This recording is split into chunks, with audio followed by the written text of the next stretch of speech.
রশিদ জেবুন্নেসার কথাটি অগ্রাহ্য করে গুনগুন করতে করতে নিজের ঘরের দিকে হাঁটল। জেবুন্নেসা বিরক্ত হয়ে রশিদের সামনে এসে পথ রোধ করে দাঁড়ালো। বলল, ভাই, কি হয়েছে তোর? মেলায় যে কাণ্ডটা হয়েছে শুনেছিস তো? আমাদের দুর্নাম হবে। তোর দুর্নাম হবে। রশিদ বলল, আজ আমার মনটা ভালো নাই। ওই কালো আমার সাথে বেয়াদবি করেছে। আমার মূল্য বুঝে নাই, খুব কষ্ট লাগছে। আগামীকাল এই বিষয়ে কথা বলবো বলে রশিদ ঘরের দিকে চলে যায়। জেবুন্নেসা অবাক চোখে তাকিয়ে রইল। তার ভাইয়ের আচরণ তাকে বিস্মিত করলো। কুদ্দুস ঘর থেকে বের হয়। আজ মহা বিপদ থেকে বেঁচেছে। একেবারে বেঁচে গেছে বিষয়টি তা নয়, বিপদের আশঙ্কা এখনো রয়ে গেছে। রশিদের উপরে কালো জাদুর প্রভাব আছে, কাটাতে হবে। নয়তো সকলের সামনে দেখা যাবে কুদ্দুসকে নিয়ে টানাটানি করছে, মিষ্টি মিষ্টি কথা বলছে, যা বলতে হয় একজন নারীরকে, নিজের বউ অথবা প্রেমিকাকে। এমন কথা একজন পুরুষ হয়ে পুরুষকে বললে মান সম্মান শেষ। কালীচরণ তান্ত্রিক বলেছে, যদি বসের প্রভাব খারাপের দিকে চলে যায় তবে ওকে আরেকটা কাজ করতে হবে। পরিশ্রুত ঝর্ণার জল বা পুকুরের জল প্রায় আধা লিটার নিতে হবে। তার মধ্যে 1 চিমটি লবণ, 5 ধরনের হার্ব অথবা পাতা, তুলসী, মেথি, পুতুলের পাতা, রজনীগন্ধার পাপড়ি এবং আরশাক পাতা দিয়ে মন্ত্র পাঠ করে ফু দিতে হবে। কুদ্দুস মন্ত্র মনে করার চেষ্টা করলো, মনে পড়ছে না। কঠিন শব্দ মনে পড়ার কথা নয়। কিছু মনে না পড়লে ঠান্ডা মাথায় ভাবতে হয়। শান্ত পরিবেশে যেতে হবে। নিজেকে স্থির করতে হবে। শুরু থেকে শেষ পর্যন্ত সমস্ত কাজ বাজ এর কথা মনে করতে হবে যা আজ করেছে। কুদ্দুস চেষ্টা করছে। হাতে তৈরিকৃত জল নিয়ে পায়চারি করছে আর ভাবছে। রাত ঠিক 10টা। কুদ্দুসের মন্ত্র মনে পড়ছে। ও বিমুক্তাই নম। মোহবন্ধন নাশ নাশ। চেতনা হও নির্মল। হৃদয় হও শূন্যশ্রয়। পরে জলে ফু দিল। আনন্দ লাগছে। রশিদের বশ কেটে যাবে। জাদুবিদ্যা সত্য, কুদ্দুস জানতো, কিন্তু জাদুবিদ্যা পাপ। কুদ্দুস পাপ করেছে, মনে মনে স্বীকার করলো। দেরি করলে চলবে না। রশিদের ঘরে যেতে হবে। কুদ্দুস হাতে জল নিয়ে ধীর পায়ে হেঁটে যাচ্ছে তার ঘরের দিকে। রশিদের ঘরের দরজা খোলা। ঘরের বাইরে দুজন অনুচারী বুক টান করে হাতে গুঞ্জর নিয়ে দাঁড়িয়ে আছে। চোখগুলো বড় বড়। মনে হচ্ছে কুদ্দুসের দিকেই দেখছে। কুদ্দুস গামছাটা দিয়ে মুখ মুছল, অথচ তীব্র শীত এখন, কিন্তু ও গামছে ভয়ে, আতঙ্কে। জল হাতে নিয়ে ঘরে ঢুকলো। রশিদ চেয়ারে বসে আছে, চোখ তার বন্ধ, কণ্ঠে তার গান। তাকে দেখে বেশ আনন্দিত মনে হচ্ছে। আনন্দের কারণ কুদ্দুস জানে। ও রশিদের সামনে দাঁড়ালো। রশিদ কারো উপস্থিতি টের পেয়ে তাকালো। কুদ্দুসকে দেখে খুশি হলো, গান বন্ধ করলো। ঠোঁটে হাসি এনে বলল, তুই এসেছিস কালু? আমি অপেক্ষায় ছিলাম। বস। বসতে আসি নাই। কেন? আমার কাছে বসবি না তো কোথায় বসবি? আপনার মাথায় সমস্যা হয়েছে। আমি সমস্যা দূর করতে এসেছি। আমার মাথায় সত্যিই সমস্যা হয়েছে? রশিদের মুখটা কালো হয়ে গেল। হুঁ, হয়েছে। এই জল খেলেই ঠিক হয়ে যাবে। রশিদ চুপচাপ থাকলো, দৃষ্টি নিচু করে কিছু ভাবছে। কুদ্দুস মেঝেতে বসে রশিদের দিকে দেখছে। সে কান্না করছে। কুদ্দুস জিজ্ঞেস করলো, আপনি কান্না করতেছেন কেন? আমার সন্তানদের জননীর কথা মনে পড়েছে। তাকে আমি অনেক ভালোবাসতাম। আর সে আমাকে কি বলতো জানিস? কি বলতো? পাগল বলতো। রশিদের চোখে জল জমলো। কুদ্দুস তার চোখে জল দেখে নিজের মুখে গামছা চেপে ধরে কান্না শুরু করলো। রশিদ ওর কান্না দেখে বলল, তুই কাঁদছিস কেন? আপনার কষ্টের কথা শুনি না আমার ভীষণ খারাপ লাগতাছে। অনেক কষ্ট আপনার। তুই কাঁদিস না। তোর কান্না দেখে আরো খারাপ লাগছে। এক কাজ কর, দরজাটা বন্ধ করে দিয়ে আয়। কুদ্দুস ভ্রু কুঞ্চিত করে বলল, দরজা বন্ধ করব কেন? যাতে তোর আর আমার কান্না কেউ না দেখে। আপনি এই জলটা খেয়ে নেন, তাহলে আর আপনার কষ্ট লাগবে না। এটা কিসের জল? রশিদ ছড়ি ঠুকে বলল, ঔষধি জল। আপনার শরীরটা ভালো নাই, আমি দেখতে পাচ্ছি। হাকিম বলেছে এই জল খেতে। তান্ত্রিকের বলা যাবে না। তাই কুদ্দুস মিথ্যে বলেছে। বলেছে? হুম। কিন্তু আমার তো এখন জল তেষ্টা পায়নি। কুদ্দুস বিরক্ত হলো। রশিদ কথা বাড়াচ্ছে। কুদ্দুস বিরক্ত স্বরে বলল, এটা ঔষধি জল। তেষ্টা না পেলেও খেতে হবে। রশিদ কিছুক্ষণ জিম মেরে বসে থাকলো। এরপর বলল, দে জলটা খাই। কুদ্দুস খুশি মনে এগিয়ে দিল। রশিদ রূপার পাত্র থেকে জল ঢেলে হাঁ করে এক ডুব গিলেই বাকিটা থু থু করে ফেলে দিল। বিভিন্ন পাতার গন্ধ, তেতো, মুখ তেতোয়ে ভরে গেছে। রশিদ বসা থেকে উঠে দাঁড়ালো, কঠিন গলায় বলল, হতচ্ছাড়া, কালুর ঘরে কালু, মূর্খ, কি সব খাওয়াচ্ছিস আমায়? কুদ্দুস দাঁত বের করে হে হে করতে করতে বলল, আমার কাজ হয়ে গেছে, এখন আপনি যত খুশি বকেন। মূর্খের মতো আচরণ করছিস আজকাল। কি সব খাওয়াচ্ছিস? মনে হচ্ছে তুই আমাকে মেরেই ফেলবি। আপনি শিক্ষিত? রশিদ এবার পুরোপুরি রেগে গেল। আমাকে পাল্টা প্রশ্ন করার সাহস কোথা থেকে হলো তোর? বেয়াদব, মূর্খ। কুদ্দুস দাঁড়িয়ে বলল, আমার আব্বাও মোটামুটি শিক্ষিত ছিল। হয়তো আপনার মতো এত শিক্ষিত ছিল না, কিন্তু কথায় কথায় আমাকে মূর্খ বলতো না। রশিদ চোখ ছোট্ট করে কুদ্দুসের দিকে দেখলো, মেজাজ শীতল করলো। এরপর পায়চারি করতে করতে বলল, শোন, আমার আব্বা ছিলেন একজন শিক্ষিত, প্রতাপশালী জমিদার। ব্রিটিশ প্রশাসনদের সাথে তার উঠা বসা ছিল। আমাদের রাজস্ব আদায় করার পর ব্রিটিশ সরকারের কাছে পাঠাতে হয়। ব্রিটিশ প্রশাসনের সঙ্গে কাজ করতে হয়। রাজস্ব সংগ্রহ ও আইন শৃঙ্খলা বজায় রাখতে হয়। এগুলো শিক্ষিত না হলে হয় না। আমার আব্বাও একজন শিক্ষিত জমিদার ছিলেন। আমাদের বসবাস এক সময় শহরে ছিল। আব্বা চলে যাওয়ার পর আলীনগর চলে আসি। তোর কাছে এসব কেন বলছি? তুই এসব কখনোই বুঝবি না। যা, তোর কাজ কর। আমাকে একা থাকতে দে। কুদ্দুস কথা না বাড়িয়ে চলে যায়। জেবুন্নেসা ঘরের বাইরে হাঁটছেন। হাকিম আবুল কালাম বলেছেন, রাতে খাওয়া দাওয়ার পর যদি কিছুক্ষণ হাঁটাচলা করা হয় তবে হজম শক্তি বাড়ে। জেবুন্নেসা হাঁটছে, বাড়ির ফটকের দিকে যাচ্ছে, ঘুরে আবার ঘরের সামনে আসছে। গাল ভর্তি পান, হাঁটছে আর পিক ফেলছে। তখনই তার সামনে পড়ে সুফিয়ান। সুফিয়ানকে স্বাভাবিক দেখাচ্ছে না, মনে হচ্ছে হন্তদন্ত হয়ে কোথাও থেকে ছুটে এসেছে।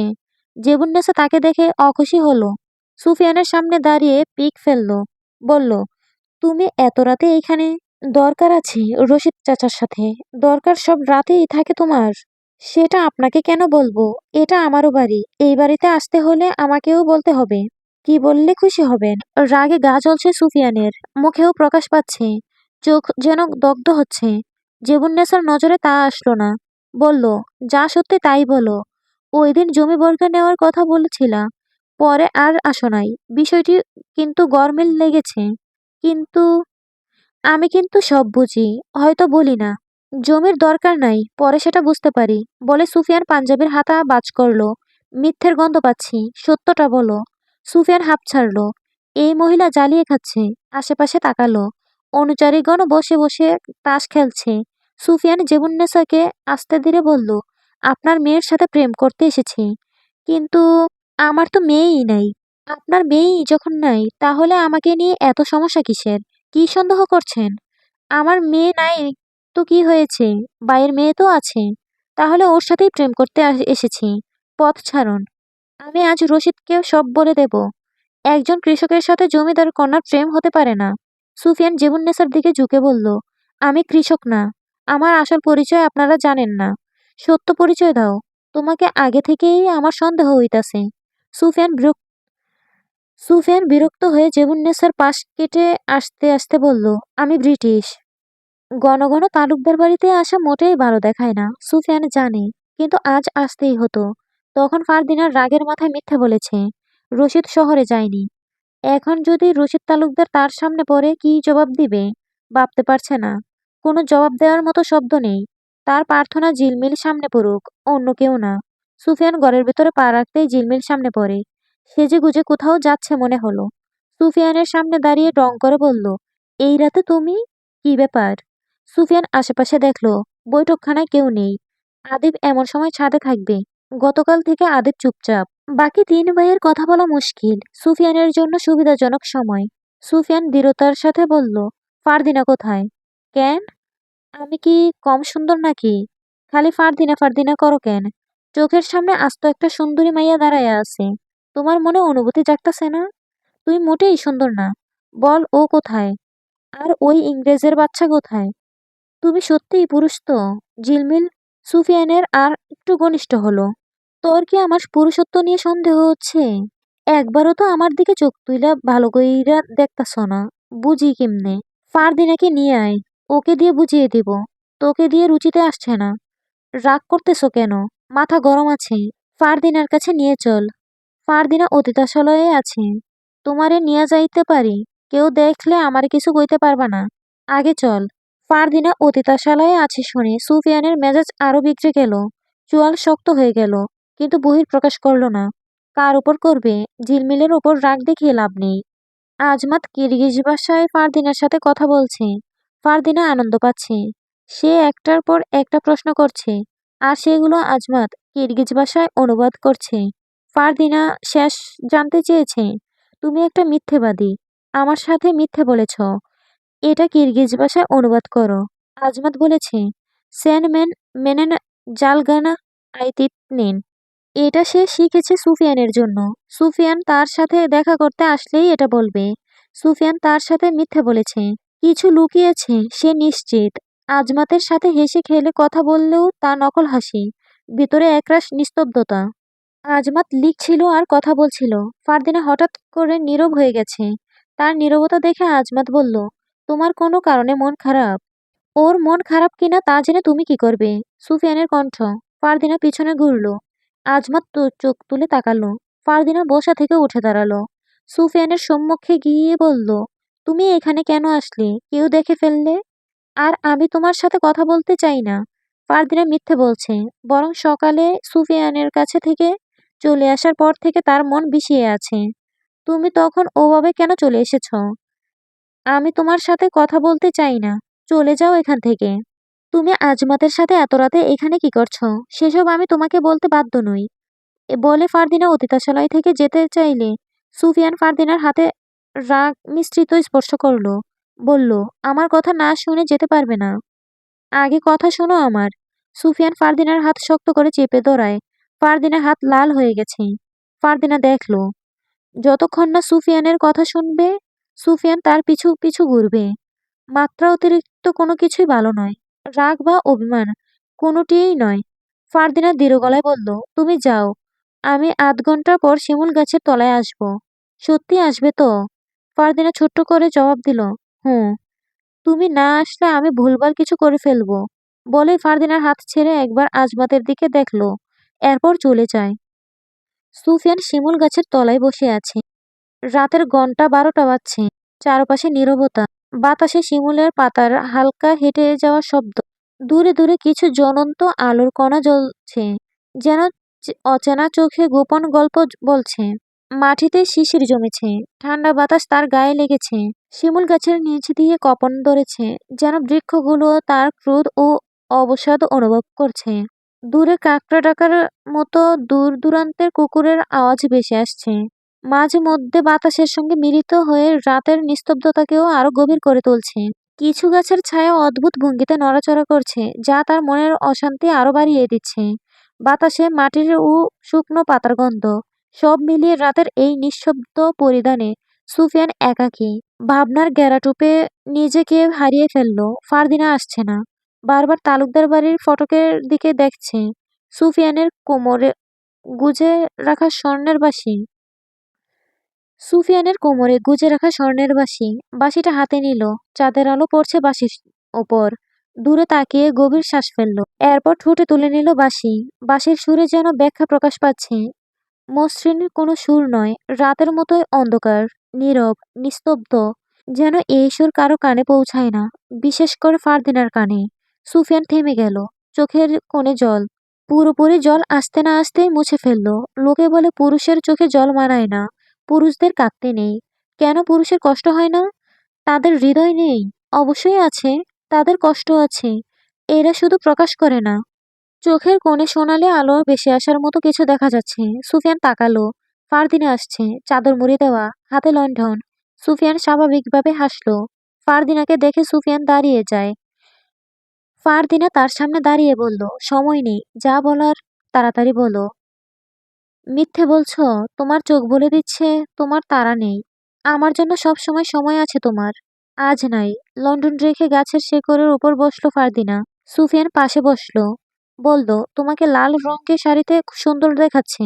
মিষ্টি কথায় আমি গলছি না। ফারদিনা কণ্ঠে রাগ নেই। সুফিয়ান বুঝতে পারল। বলল, রাগ কমেছে নিশ্চয়ই। ফারদিনা মাথা নাড়িয়ে বোঝালো, কমেনি। সুফিয়ান মৃদু কণ্ঠে বলল, কমেছে। মেয়েরা মিথ্যে বলার সময় দৃষ্টি নত রাখে। ভুলভাল উক্তি। তোমার উক্তিতে আমি আর গলছি না। ফারদিনা মুখ ঘুরিয়ে নিল। সুফিয়ান বলল, তাহলে এসেছো কেন? চলে যাও। এরপর আমিও চলে যাব চিরদিনের জন্য। আর দেখা পাবে না আমার। কতদিন তোমার সাথে এভাবে দেখা করব? বাইরে জানতে পারলে আস্ত রাখবে না আমায়। যতদিন না তোমাকে আপন করে পাচ্ছি, সেই সময়টা কবে আসবে? শিগগিরই কথা বলবো তোমার আব্বুর সাথে। ফারদিনা প্রসঙ্গ পাল্টে বলল, তুমি ব্রিটিশ। তোমাকে সেরকম দেখায়। ফুফু আব্বার কাছে তোমার নামে নালিশ করেছে। উনি এখনো আব্বার ঘরে। সেই সুযোগে আমি এখানে এসেছি। তোমার ফুফুর মাথায় সমস্যা আছে। আদা পাগল। সত্যিই পাগল? হুম। সব সময় আমার পিছনে লেগে থাকে। কবে জানি ঠ্যাং ভেঙে দেই। ফারদিনা সুফিয়ানের কথা শুনে হেসে উঠল। হাসির সময়টা দীর্ঘ হয়। সুফিয়ান তাকিয়ে রইল। ফারদিনা থেমে বলল, তুমি কখনো কখনো অদ্ভুত কথা বলো। তোমাকে হাসানোর জন্য। আমার তো মনে হয় এভাবে ঘুরিয়ে পেঁচিয়ে কথা বলার ধরন তোমার রক্তের মাংসে মিশে আছে। রক্তে মাংসে মিশে থাকলেই তো সবকিছু মনের ভেতর থাকে না। কিছু জিনিস মনের বাইরে হয়েও মনে জায়গা করে নেয়। যেমন? ফারদিনা কিঞ্চিত অবাক হলো। তুমি হঠাৎ করে আমার জীবনে এসে আমার জীবনের রং পাল্টে দিয়েছ। তুমি অতীতে কাউকে ভালোবাসতে। আমার দ্বিতীয় ও শেষ ভালোবাসা তুমি। প্রথম কে? ফারদিনা বুকের ভেতর হঠাৎই চিনচিনিয়ে উঠল। সুফিয়ান নির্বাক কণ্ঠে বলল, আমার মা। ফারদিনা হাঁপ ছেড়ে বাঁচল। বলল, তোমার মা বাবা খুব কম বয়সে তোমাকে একা রেখে চলে গিয়েছেন। তোমার কষ্ট হয়? যেদিন আমি জানতে পেরেছি তোমার মা বাবা অনেক আগেই মারা গেছেন, সেদিন আমার তোমার কথা ভেবে খুব কষ্ট হয়েছে। সুফিয়ান ক্ষীণ কণ্ঠে বলল, মারা যায়নি, মেরে ফেলেছে।